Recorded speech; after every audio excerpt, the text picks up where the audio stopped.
Let's start with the first principle. We call this one Start with Heart. We call it that for a very important reason. It's to draw attention to the fact that the first thing to degenerate during crucial conversations is not our behavior, but our motives. It's our heart. Dialogue is first a change of heart, and only secondly, a change in behavior.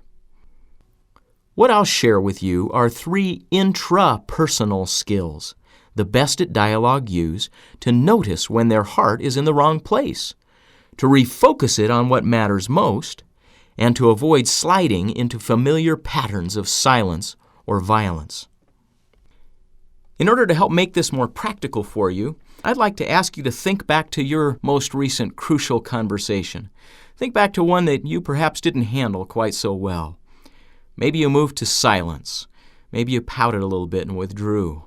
Maybe you became a little bit controlling, moved a little bit more towards violence, more dominating, or even attacking. You got one? The first element of Start with Heart we call Work on Me First, Us Second. Let me share an experience that illustrates it about as powerfully as I think can be done. A few years back, my 2 daughters, who were quite young at the time, and I, were walking around in the Southern California heat at Disneyland. Both of them had consumed far more than their body weight in carbonated beverages in trying to beat the heat. It was afternoon, their feet were tired, and all of us decided we wanted to head back to the hotel for a rest, then come back later for evening activities. Well, of course, the first room both of them wanted to visit was not our bedroom, it was the bathroom. Unfortunately, it was a one-holer. 2 girls, both with an urgent, biological, pressing need, headed for the same place at the same time. Next thing I hear was squawks and screams. "Get out of my way! I get to go first! You went first last time!" They came to me and asked me to referee. I was exhausted and probably copped out as a parent, but here's what I did. I said, "Both of you go to the bathroom, and there are only 2 rules. The first is, neither goes till both of you agree. The second is, no hitting." Well, they turned and walked glumly back into the bathroom, shut the door. I lay on the bed and looked at my watch. The question I asked myself was, how long could 2 girls subordinate this pressing demand that their body was presenting them to some other goals or motives? Well, I lay there and was stunned as the minutes ticked by. Every once in a while I would hear an outburst, some flurry of yelling and screaming and accusation, and then silence for a few more minutes, I'm assuming as one tried to wait the other one out. 25 minutes later, I heard a flush.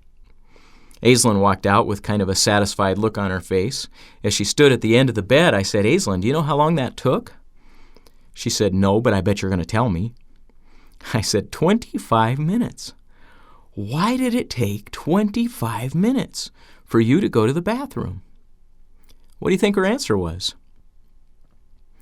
Well, as you'd expect, as she began to tell the story, it was all about Kara.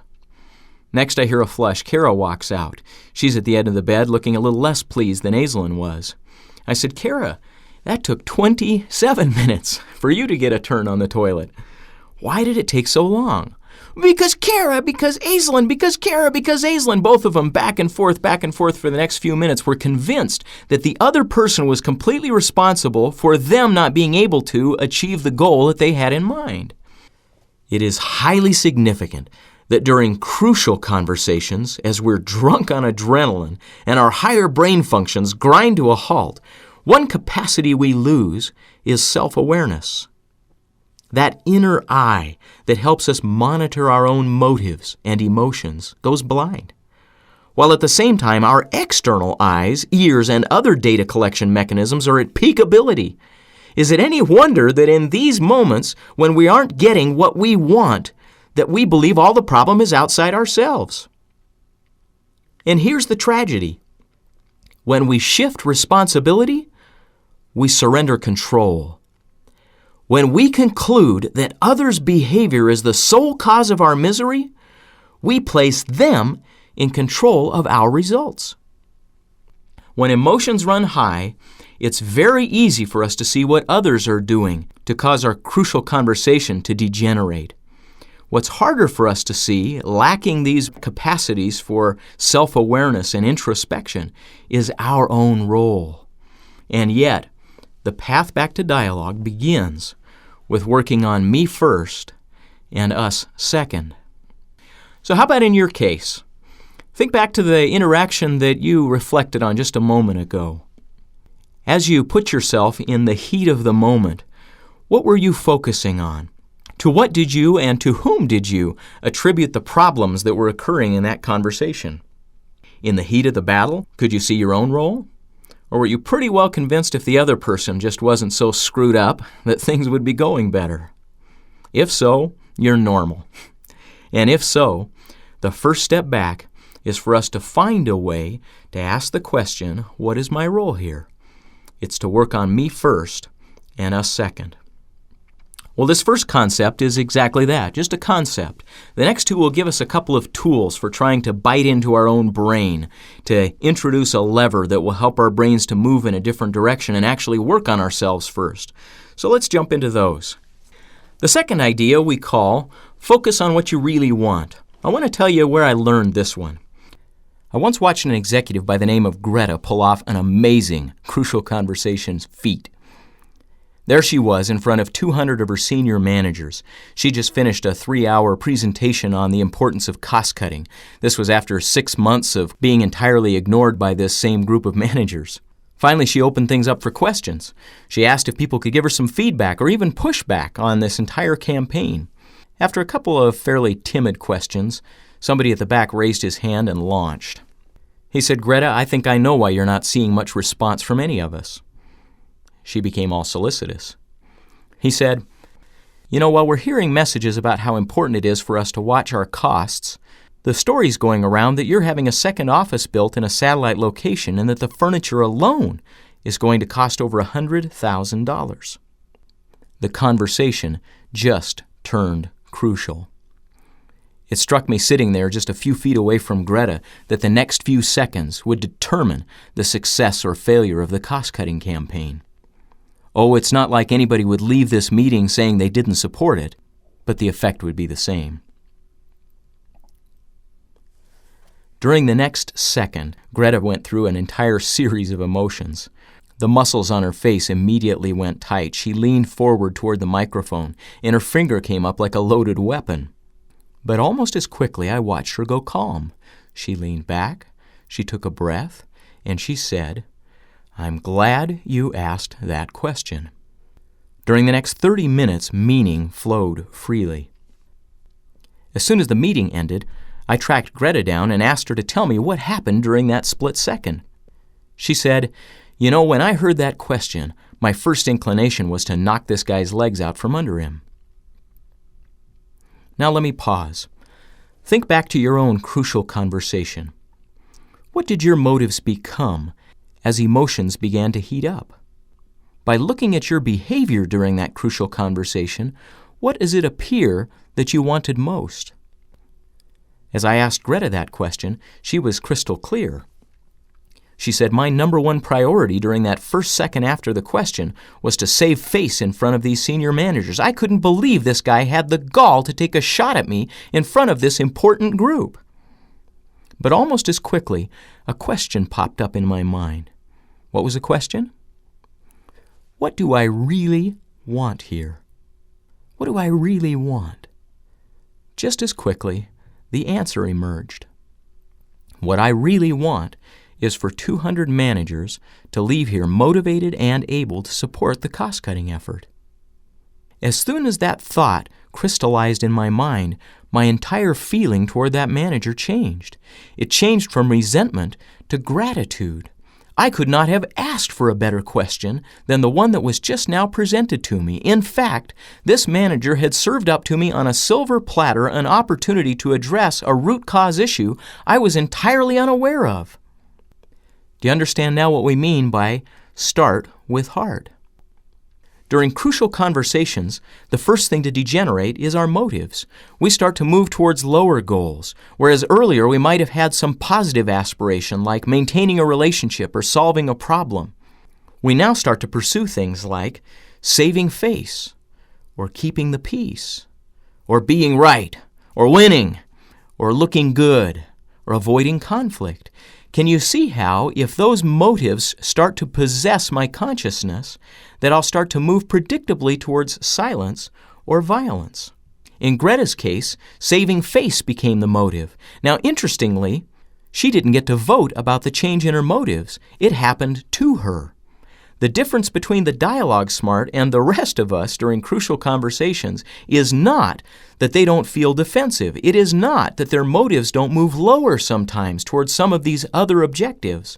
It is that they notice when it occurs and then ask themselves a crucial question that begins a change of heart. The question? What do I really want? Now let's apply this to your crucial conversation. If you're like most people, as you look back on that crucial conversation, you are collecting so little information inside yourself and so much outside, it's hard to even notice that your motives degenerated. And yet, they did. The challenge is to look at your behavior and infer your motive. By looking at your behavior in your crucial conversation, what can you tell your motive had become? Well, I'll make a little confession here. A few weeks back, my son asked me for help with his homework. I sat down with him and started to help him with his assignment, and he started to become a little bit impatient. In a few minutes, he got up and stomped off in disgust and said, "You're not doing it right, Dad." He was gone for a little while, came back a few minutes later and took a shot at me. He walked over to my wife and said, "Will you please take me to karate lessons tonight?" Well, he had asked me earlier to give him a ride. So I said, "Seth, you come over here right now and talk to me." In that instant, as I moved to violence, I noticed by looking at my behavior that my motive had just shifted. By looking at the behavior, we can track back and assess what our motive just became. Earlier, it was for me to have a positive experience mentoring my son. Is that what it is now? Well, in retrospect, I can tell you, it was to save face. It was to be right. It was to look good in front of my wife and others. Well, ironically, I was behaving in precisely the way I needed to do the opposite, to alienate my son, to not look good, and to not win in any sense. I was about to lose and lose big. So here's the skill. The second concept of Start with Heart is to focus on what you really want. We do that in 2 steps. The first is, when we notice ourselves moving to silence or violence, to step back and ask, what am I acting now like I really want? By looking at my behavior, what can I tell my motive has just become? That's the first question. Can you see how we have to sneak up on the answer? Why is that? Well, the answer is because our brains are shut down. All we've got are eyes, ears, and large muscle groups functioning. By presenting to your brain a question that is too complex to answer at its current level of functioning, we signal to the body that this is not a physical threat, but a complex social challenge. In other words, our brain would be of use right now.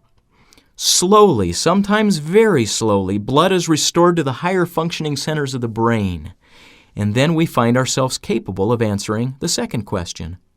What do I really want here? What do I really want? When we answer that question, like Greta, we begin the process of a change of heart. Listen in here to a manager who struggles a little bit with trying to bring about that same change of heart. As he gets halfway into this interaction, ask yourself, what is he acting like he really wants? By looking at his behavior, what can you infer about what his motives have just become? Can you believe it? We missed the deadline for the Archon proposal. What a ship of incompetence and idiots we have here. What are you implying? If your crew had worked a little overtime, we might have made the schedule. And Jackie's group led the league in errors. Whatever. Is there a reason why you decided to tear into us? I'm sorry. I didn't want to come in here storming and causing problems. I can't believe I just sunk to name calling. This is about all of us. This isn't about you. What I really want to do is talk about the issue and see if we can improve the process. I really didn't want to finger point and blame. Did you hear it? Did you catch the shift?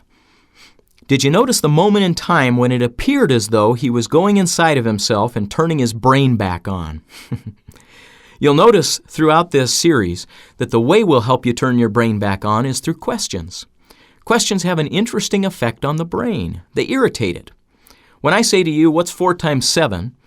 Do you notice that your brain almost involuntarily starts to work the problem? Brains do that. And when they don't have the resources available to solve the problem you're presenting them, they start to find other areas of the brain that do. Have you ever had the experience of waking up at night a week after you've been wrestling with a certain question, only to have the answer come to you at that moment in time? Your brain was continuing to troop down the trail looking for answers to that question. In the middle of crucial conversations, present powerful questions, complex questions, irritating questions to your brain. And you'll signal to it that what you need now is higher brain functions. So here's the key. When you find yourself moving to silence or violence, start with heart. You do that by asking yourself, what do I really want here? What do I really want for me? What do I really want for you? And finally, what do I really want for the relationship? When you've carefully answered all 3 of these questions, you'll be well on your way back to dialogue.